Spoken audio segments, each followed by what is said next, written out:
অনৈতিক কাজগুলি বন্ধ করে জাতির জন্য একটা সুবিধা।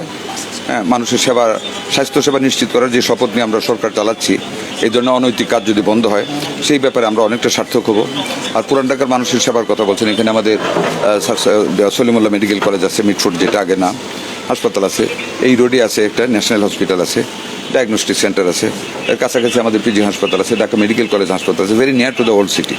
আরও ইনশাল্লাহ আমাদের প্রোগ্রাম আছে, আরও কিছু আমরা করবো। আরবান হেলথ কেয়ার আমরা 192টা সেন্টারে আমরা আরবান হেলথ কেয়ারের জন্য আলাদা প্রোগ্রাম নিচ্ছি, ওইটা আমরা করবো ইনশাল্লাহ। আমার নরসিংদী বেলাব উপজেলার একজন ডাক্তার, সে অফিস টাইমে সে এখানে প্র্যাকটিস করতেছে, এবং এটা তার আজকে প্র্যাকটিস না, অনেকদিন যাবত তার বিরুদ্ধে কমপ্লেন, ওনার বিরুদ্ধে কমপ্লেন, ওনাকে শোকজও করেছে দিয়েছে একটু বেলাবো, কিন্তু উনি এগুলিকে পাত্তা দেন না। আজকে এখানে ধরা পড়েছেন যে উনি এই অফিস টাইমে এখানে প্র্যাকটিস করতেছে, এবং আমরা এই ব্যাপারে আমাদের বিভাগীয় যা শাস্তি দরকার, লাইসেন্স স্থগিত করা সহ, ওনার ক্যান্সেল করা সহ সর্ব ধরনের শাস্তি প্রদান করব। আর যে ক্লিনিক এখানে যারা এই অনৈতিক কাজকে উৎসাহিত করেছে, মোবাইল ম্যাজিস্ট্রেট আছে, উনি ব্যবস্থা নেবেন। আমরা চেষ্টা করতে আমরা ধরা বলেন, একদিন কি পারবো? আপনারা ধরে ধরে দেন, আমাদেরকে দেখান। একদিনে তো পারবো না, তবে অনেক কমেছে, অনেকটা উন্নতি করতে পেরেছি।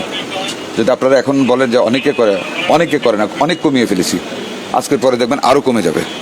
আপনাদের সাহায্য করতে হবে, খবর দিতে হবে, এরকম আজকে যেমন একজন সাংবাদিক খবর দিল, এরকম আপনারা খবর দিতে হবে।